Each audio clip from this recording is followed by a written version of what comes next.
The theater program at Lehman College is lucky to have two talented theater professionals teaching some of our courses. And we at the Bronx Journal, of course, are very lucky to have both William M. Hoffman and Marilyn Sokol on our show today. You've met them already, but now we want to talk to them a little bit about the Lehman College Theater Program and what it is that it offers to our students. Welcome back. It's a pleasure again having both of you here. Again. Tell me a little bit more about how you integrate your personal theater careers to teaching. I mean, how did you both come to become professors? The John Corigliano, distinguished professor of music here, is my oldest and best friend.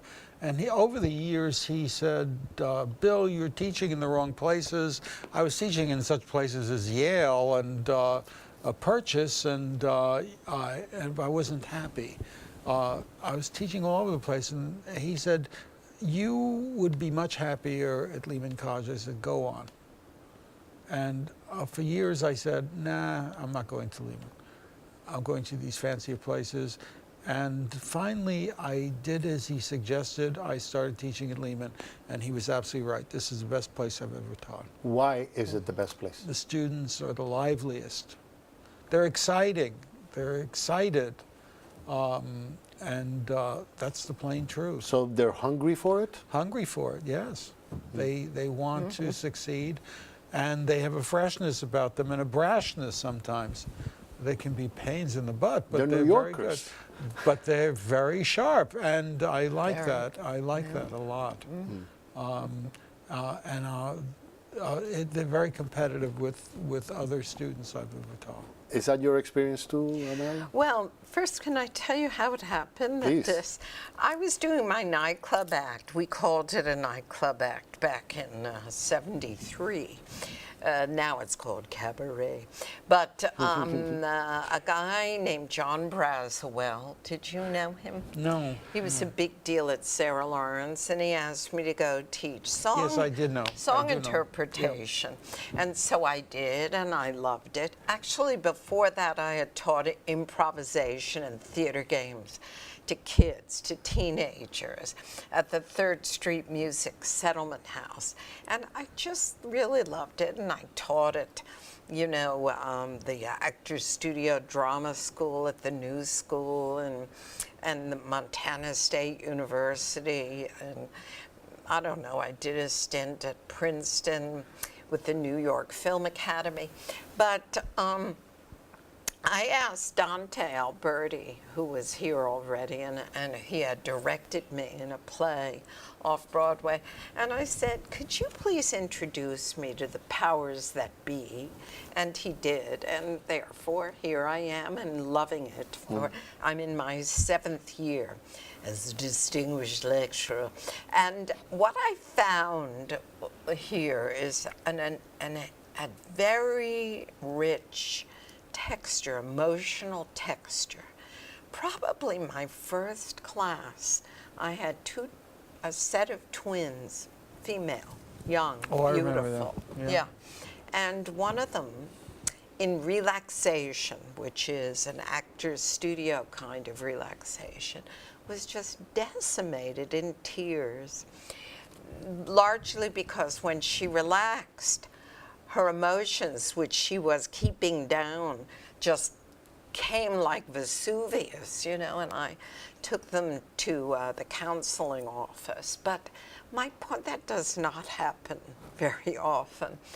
But the students here just have, because of their life experiences, a reservoir of emotional life, you know, that it takes forever, if ever, other people in, you know. But you identify develop. with them, and I imagine they also identify with you because these are your roots. You came back to the Bronx to teach. Yes, but I wasn't which raised is where you were here. born, I right? was really raised in Washington, D.C., which was really kind of middle of the road. And although I'm still very friendly with those people, it was suburbia, and that's different. Had I stayed here, you know, Lord knows what I was raised in Inwood, right across the river. Sure. And So I identify with some of the kids. Yeah. And what do you see in them, both of you? What do you see in them as far as the future is concerned? Do you see potential there? Do you see that Oh yes. Enormous. They just have to realize that they have to carve their own destiny.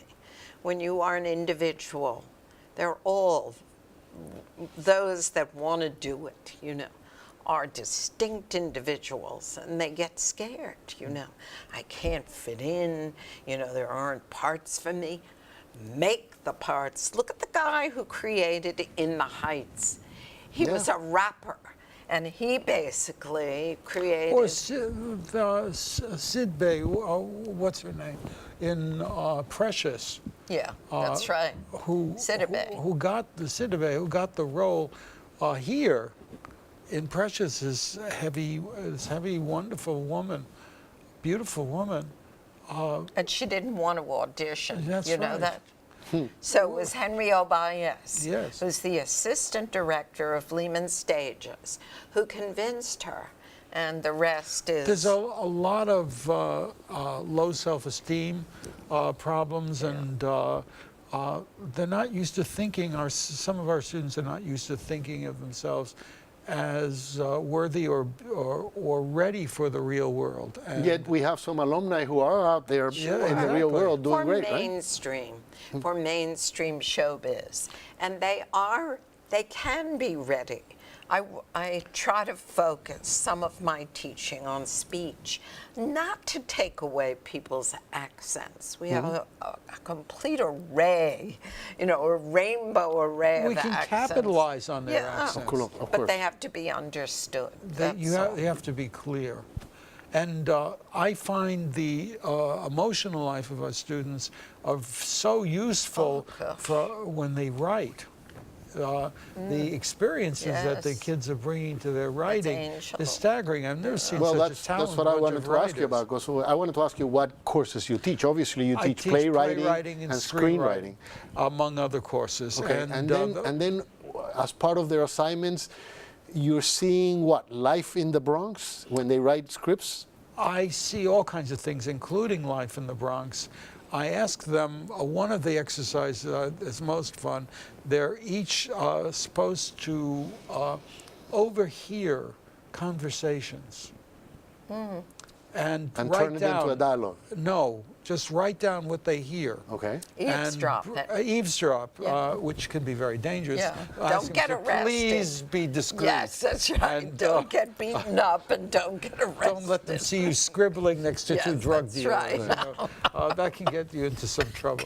And, anyway, they do that, and they become like flies on the wall, and they put that down on paper, and it gives them, it's sort of like the equivalent of sketching that an artist does.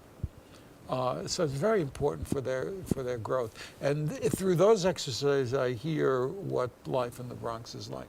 I hear what life on the subway is like, in a supermarket, in the barber shop. It's fascinating.